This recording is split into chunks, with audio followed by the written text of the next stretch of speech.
আজ সকাল ৫:৩০ নাগাদ ঘুম থেকে উঠে চলে গেলাম মর্নিং ওয়াক করতে। সঙ্গে ছিল ২ ভাই রিজু ও রক্তিম।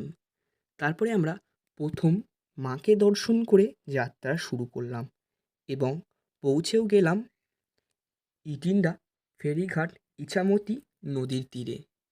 সেখানে গিয়ে দেখি চারিপাশটা খুব সুন্দর লাগছিল এবং তখন কিন্তু নদীর স্রোত খুব কমই ছিল। আর তারপরে দেখি একটি নৌকা যাতায়াত করছিল। তারপরে কিছুক্ষণ বসে থাকার পর বাড়ি ফেরার পথে রওনা হলাম।